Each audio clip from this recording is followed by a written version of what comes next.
Hey guys, and welcome back to another Brave 9 video. This one has been highly requested by you guys, and that is the Novice Arena tier list. Look at Scarlett's face in the background, being all adorable.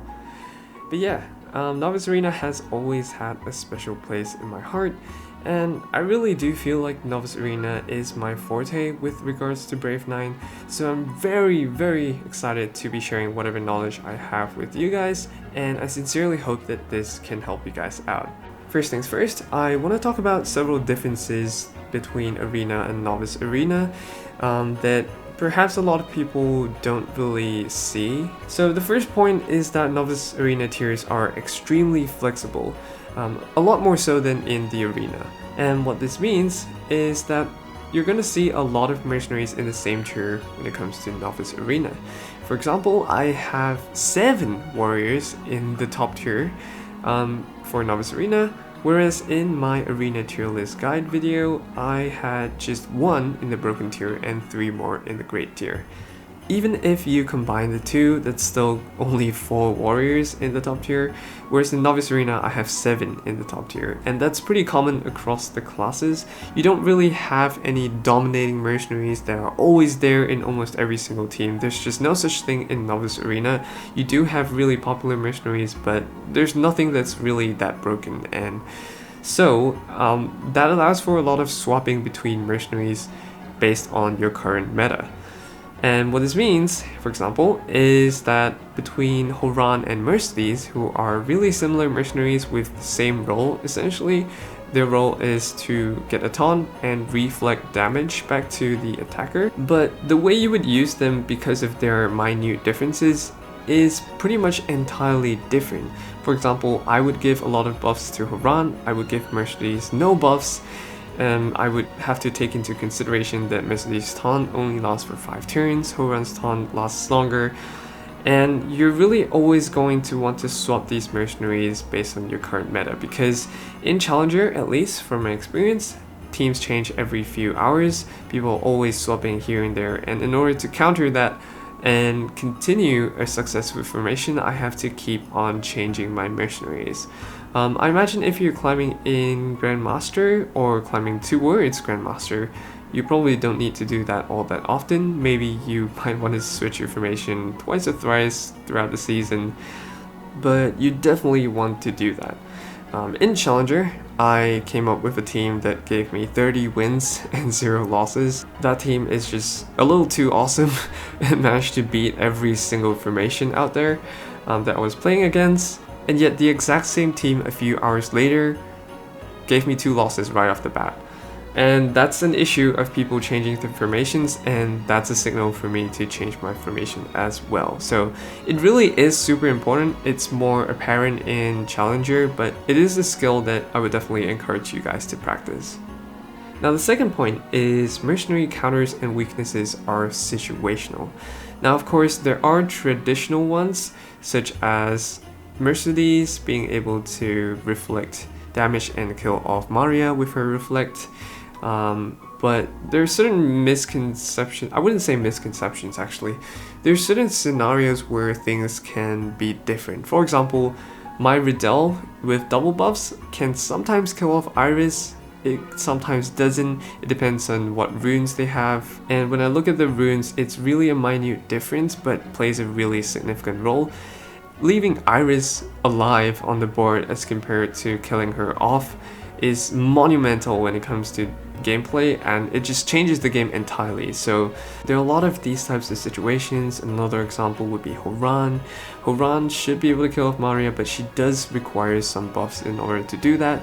Without any buffs at all, Horan will not be able to reflect and kill Maria, but with just one Serendia's buff, or with Ebony's buff or something like that, she would be able to. So I can't stress enough the importance of testing things out for yourself and playing around with your runes, seeing what works and stuff like that. It's impossible to really list out all these tiny little details, but the more you play and the more you practice, the more you analyze your matches, look at your opponent's runes and figure out what's going on.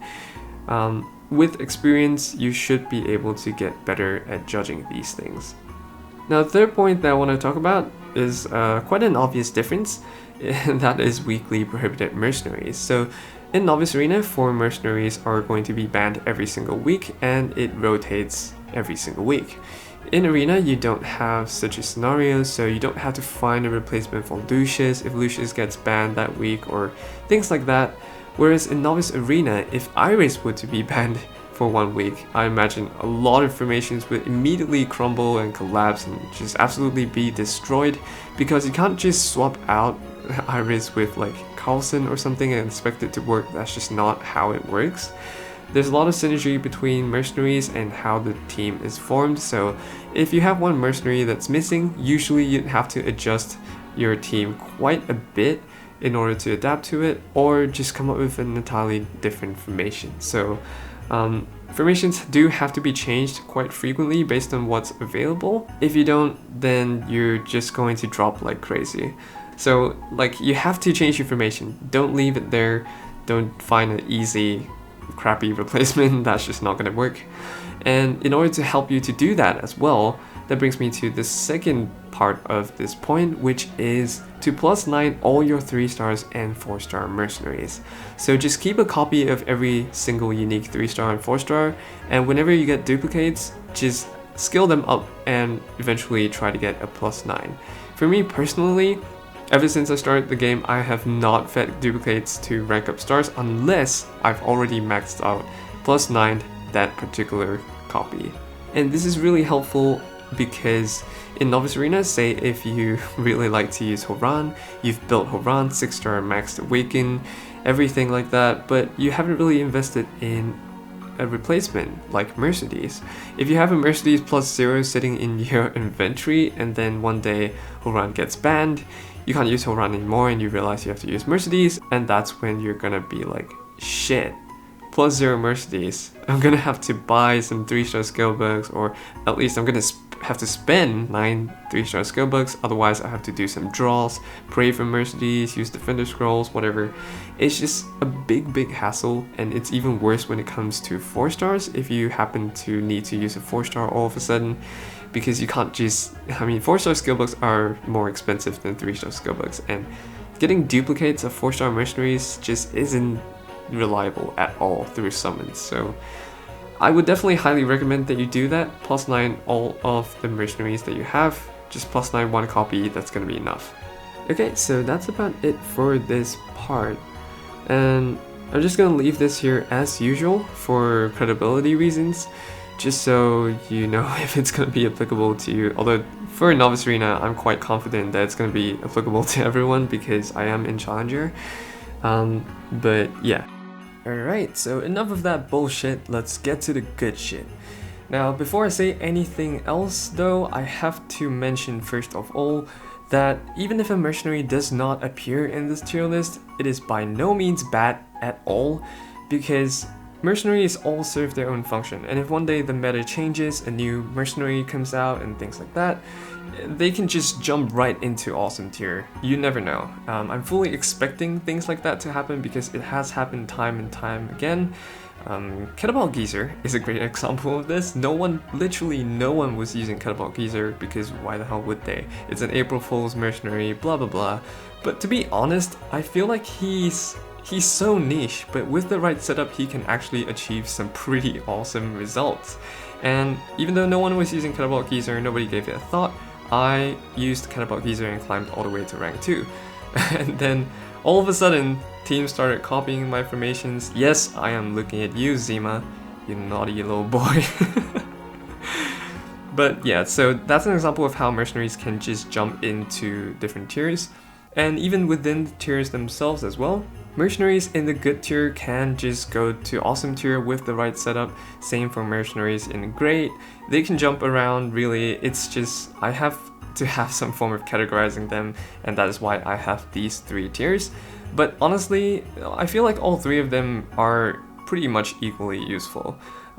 If there is any difference at all, it's really slight. That makes them maybe a bit more of a solid pick, but they can be equally useful when you set them up right and you're playing against the right meta. Okay, so now that that has been cleared up, let's start off with Scarlet in awesome tier. Scarlet is one of the latest additions to Novice Arena. In fact, she is the latest as of recording this video. She came along with the Helga update, and boy oh boy is Scarlet strong. Scarlet has a plus tile range, attacks front, and she has several skills that really make her stand out. She has a skill that gives her attack interference immunity, which is pretty awesome in a meta where charms are a thing, stuns are a thing, things from Iris, Richnet, and stuff like that, so attack interference immunity will definitely help. However, she is a warrior though, so essentially warriors tend to one-shot each other, but oh no, not with Scarlet. So Scarlet has a skill whereby she curses and reduces the enemy's stats before they attack her, and also before she attacks them. So this is extremely useful because traditionally warriors would die to reflective counters like Mercenaries and Horan. Scarlet would still die to Mercenaries on normal occasions because Mercenaries reflects based on incoming damage, whereas Horan reflects based on Horan's attack. Now, even a buffed Horan, I believe if Horan has just one buff, Scarlet should be able to kill her without dying. And the way this works is because Horan deals damage based on her own attack, right? And Scarlet reduces that stat by 70%, I believe. It's somewhere along those lines. But that's significant enough. An attack reduction makes Scarlet take way less damage. In accordance to that, Scarlet also has reduced incoming damage, which makes it even more tanky, and I've seen lots of occasions where Scarlet can survive an attack from an unbuffed warrior, which just doesn't really happen, right? So that's what makes Scarlet so damn good and a really popular pick in Challenger. With the other warriors, like I mentioned before, they're all going to share the same weakness, so I'll just say it as a general statement for all of them. They will die when they hit a reflective defender. Be it Mercenaries or buffed Horan, they are guaranteed to die. Naja will die, so will Richnet, Beatrice, Cordelia, Thalos, Riddell, Leto, Violet, blah blah blah blah blah. It's all the same, with the exception of Cry, of course. So now that I've cleared that, I'm not gonna repeat it again because it's the same across all the warriors, and I'm just gonna move ahead to talk about Naja. So Naja is actually not that easy to obtain, not as easy as other 3 stars at least, because you do have to do mileage summons for her. It costs 100 mileage coins to try to summon her or Sarah with a 10% chance. So it's kind of similar to Eden, however with Eden you need 4,000 coins, but with Naja you need 100. So that's the only difference, but you do have to try your luck and try to get her. That being said though, Naja is pretty damn strong. She hits really hard, she has a high base attack, and one of her skills gives her additional attack after attacking as well. So she's pretty reliable even after not receiving any buffs from your dead supporters. My Naja has been capable of one-shotting Carlson really easily, one-shotting Irises. The only one that she can't really one-shot and in fact dies to is Belisir, because Belisir has a stigma that applies to Naja, and Naja hits twice. So after her first hit, she gets the stigma applied on her, and on her second hit, she gets her HP taken away. So that's one of Naja's weakness, but other than that, Naja hits really hard. She hits at the back, which is an interesting one. And with Novice Arena formations, at least in Challenger, I noticed that people usually have defenders at the back. So if you can plan it in such a way that Naja takes out those defenders, say Horan, before Horan gets a turn, that's going to be a massive win because Horan's quite a threat, especially when she's buffed. She can take out single-handedly maybe about 3 mercenaries off the opponent, so yeah, Naja is pretty useful for that. Even if she gets taunted, she one-shots defenders anyway. Even if she doesn't, she deals way more damage than a lot of warriors can. So overall, I'd say I'd classify Naja under the nuker class. She just deals a lot of damage to one target, and yeah, she's good at what she does. Okay, so next up is Richnet. Richnet is one of the first units that any new players get. You get her from campaign, and she's quite undervalued by new players, I feel. Even intermediate players in maybe gold and platinum. I'm not too sure. I see a lot of teams not using Richnet, and I'm just wondering why. Sure, she's not as good as she could be at +9 because she only has a 1 tile range, but, and some players don't know this by the way, when she gets to +10, she gets an additional tile. So she actually hits 2 tiles at +10, and 3-star soul gears are so easy to max out. You definitely should and get her to +10 because her value there is just amazing. Reginette also has the potential to nuke down enemies. She has a lot of damage, especially if you pair her up with strong buffers like Serendia and Ebony. Jesus Christ, she can actually take down Iris with Iris's taunt and reduce incoming damage active. So Reginette is not to be trifled with. She's just overall really strong. Even if she does not take out the enemy, sometimes you're left with a situation where you have Reginette against Cry. And no matter how strong Cry is, no matter how many times he can heal, he has additional defense, he will always lose to Reginette because Reginette has stun. So in that manner, Reginette, once she's stunned an enemy, if that enemy has no capability of getting rid of the stun, Reginette will be able to 1v1 and win any mercenary, period. Moving on, also an awesome tier, we have Beatrice. Beatrice is one of the ones that I haven't really got around to investing in, so I do have a +9 3-star Beatrice, or maybe she's 4 stars now. I never really used her, but I do definitely see her value. So Beatrice is not really a general nuker when it comes to damage like Naja and Reginette. She is capable of dealing a lot of damage, but only to defenders. So she's a specialized defender killer. She has a skill that grants her additional damage to defenders, and she also deals bleeding damage.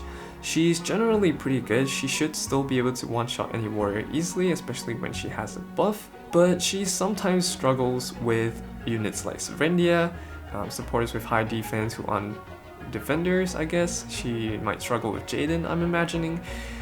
But Beatrice is generally pretty capable, and I do see her quite often in Challenger. Next up, we have Cordelia. Now, Cordelia, to me, one of the most attractive 3 stars, not gonna lie. Those thighs, man. Thick thighs. Her attack range is also pretty thick. We have 3 tiles of attack range hitting front. Oh, actually I should mention as well, since I'm talking about attack positions, Reginette hits a skip tile and Beatrice hits front, so you can kind of think of it as Naja hitting back, Reginette hitting skip, Beatrice hitting front, so it kind of depends on what you want to use. But generally skip tends to be more favored because people put supporters, well, skip and back tend to be more favored because supporters are usually the ones at the front, and just, you would rather get rid of a warrior than a supporter most of the time. Anyway, back to Cordelia. Cordelia actually has some decent damage. It's nowhere near as high as Naja, Reginette, and probably even Beatrice. She does deal some burn damage and stuff like that, which is pretty neat, but at the same time it is also a flaw in some scenarios. Because defenders such as Iris and Carlson have DOT immunity, which means that Cordelia will not be able to activate her burn damage on them. Despite having a pretty nice 3-tile range though, I just personally find her pretty hard to use, even though I have had her maxed out at 6 stars, all ruined and everything. But it's just, she tends to be more effective when you're fighting against opponents that play on 2 rows. So they cram everything on 1 row, and then on the other row, usually top and bottom, they'll just have 3 defenders with taunts, or sometimes Renee in front. That seems to be a popular choice. And so if you get the row right and you use Cordelia as an initiator, she would be able to take out the first 3 mercenaries. But if you get the row wrong and you hit a unit like Renee, for example, you've just entirely wasted your first turn, and that's arguably one of the most important turns that you have to get right. So Cordelia is just not reliable enough for me to use personally at this stage, unless the meta shifts and things work out for her. So I have seen her quite a fair bit in Challenger. I know a couple of formations that use her. Not really for me, even though she's absolutely waifu material, but if you do like her, just go ahead and use her. She's pretty swell. Next, we have Thalos.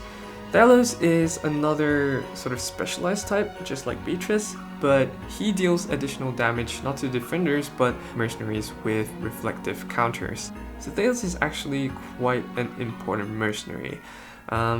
He's quite specialized in the sense that he can't really do anything to units like Carlson, to other warriors, especially if he's not buffed, he's not gonna deal any damage. I've seen my Maria take 2 hits from Thalos and still managing to land her attack on Thalos before he lands the 3rd hit, because Thalos' damage is just that weak without reflective counters. That being said though, he's extremely strong against units like Iris with the reflective charm counter and Belisir with the reflective stigma counter. He's essentially just built for those kinds of mercenaries, and also mercenaries buffed by Lulu because Lulu provides reflective counters as well. Thalos has, I think he reduces the enemy's defense, which is just sort of a nice bonus but not really all that effective. If your meta has lots of Irises and Belisirs, it would be a great idea to just double buff Thalos, have him go 2nd or something. I think in lower tier arena, people tend to have Iris move first or Belisir. So since you're gonna have the advantage of attacking first, you can go ahead and make your first move, have Thalos go 2nd to counter the opponent's Iris. That's one way of using him, especially in the intermediate level. I imagine that working out pretty well. When Thalos is attacking just standard warriors and magicians and things like that, he should still be able to kill them if he has some pretty good runes and Serendia's buff. So just like one strong buffer, maybe Serendia or Ebony. But between that and Richnet, if it's not against units with reflective counter, I would definitely pick Richnet 100% over Thalos, because just like Richnet, Thalos also hits skip and 2 tiles. There's nothing special there that sets him apart from Richnet. So yeah, it's quite the choice between Thalos and Richnet. I tend to not use both in the same team, but hey, if you can come up with a formation that uses both of them really effectively, that's really awesome. Go ahead and do it. Last but not least, we have Riddell. So Riddell's been around for quite a while now. She's gotten her plus 15 really early on, and man, with that plus 15 comes some pretty insane damage. So Riddell has some inbuilt crit damage. She also gains additional crit rate from her agility substat, and that crit rate is really significant. So she essentially doesn't need any crit rate runes, you just need one supporter and she can reach 100% crit rate. That's pretty scary and pretty insane, because what that means is that you can then use all your runes on crit damage. And Riddell with crit damage, she hits like a truck. She also deals DOT damage, so even if she's hitting units like Belisir, if she is sufficiently buffed and everything, the DOT will eventually kill Belisir. Another really nice thing about Riddell is her range. So Riddell hits a 5 tile range vertically, so whether she hits top or bottom or middle, she will hit the entire column on the playing field. This is pretty good because usually quite a few formations play mercenaries throughout the entire column, so 3 mercenaries in a column, and if Riddell gets to that, that's just instant KO for 3 of them. The only downside to Riddell is that she doesn't really have all those sorts of immunity, like attack interference immunity, stats weakening. I don't think so. So yeah, she's just quite a strong nuker, pretty big range, and overall a pleasure to use. Oh boy, that took a lot of time. Oh, this is gonna be so much longer than Arena. Oh no. Okay, moving on to Great Tier, we have Leto the Assassin. Hits back, stuns, insane damage, taunt ignore for 35 turns, I believe. Pretty good. He used to be even better last time because there wasn't, all those units like Scarlet and Riddell plus 15, so Leto used to be really, really good. He is still good in some formations for the fact that he hits back, just like Naja, getting rid of defenders. So Leto is pretty good. That's sort of what he does. Viola is another pretty unique 4-star mercenary. She has buff prohibition, which is really not that common in Novice Arena, so that's a plus for her. She also deals some DOT. The only downside to Viola is that her damage is kind of lacking. She'll never be able to one-shot units like Iris, even with 2 buffs. She even struggles to get rid of Carlson and all those kind of things. But in some ways you can use her to buff prohibit taunts or certain key mercenaries, and that might be able to be useful to you. She has the same kind of range as Riddell, so that's pretty nice for her as well. The third one in great is Corette. Corette used to be pretty damn popular. She hits in an X-tile range, skip, just like Iris, and she deals quite a lot of damage. Not so much in the current meta if people play Lulu, but if people didn't play Lulu, she should be able to take out warriors and magicians pretty easily, except for the really tanky ones like Jaden, or defenders such as Iris and Belasier. I don't think she'll be able to one-shot them, especially when they've already procced their taunt. But if you see a lot of opponents playing in a skip X-tile kind of formation and you can have Corette initiate the fight, then Corette would be pretty useful. Similarly, Lian also hits in an X-tile, but he hits back. He's kind of like a nuker magician. He's a suicide magician, by the way, so when he attacks, he dies instantly. He deals a crap ton of damage, able to one-shot any mercenary. The only downside is that he's a 4-star, so you're gonna have to sacrifice one of your 4-star slots for him. But similar to Corette, if you know that a lot of people play in a formation that's vulnerable to X-shaped back tiles, then Lian would be pretty damn useful. Next up, Cry. Everyone knows about Cry. Novice Arena was, like, the veteran players, they know. Hell used to dominate Novice Arena. She's no longer around anymore due to this guy. Cry is extremely strong when he's by himself. He's able to grant himself 100% defense if you just equip some shield runes on him. He deals damage that scales with his defense and things like that, so he hits pretty hard. He also steals the buffs and skills that mercenaries have when he attacks them, and that can be extremely annoying, especially when Cry hits mercenaries like Horan and Mercedes, because he's gonna multiply that reflect attack damage because of his high base attack. And yeah, stuff like that. So Cry is actually really strong, but he's not attack interference immune. So if you can sort of land a charm on him, he's going to attack all the mercenaries in his row and eventually get to himself. And when he starts hitting himself, he'll just keep charming himself because he steals the buffs from his enemies. So you can catch him in some sort of a charm loop, and as long as you can charm him and the enemy has no way of getting rid of that charm, Cry will eventually kill himself. So that's one of the downsides of Cry. He also hits one tile, which is understandable, otherwise he would be too OP. And he's a 4-star, so you gotta watch out because he will take one of your 4-star slots. Last but not least, in great tier we have Wiggle. Wiggle is a suicide warrior. He does a lot of damage in a plus range, not as much as Lian.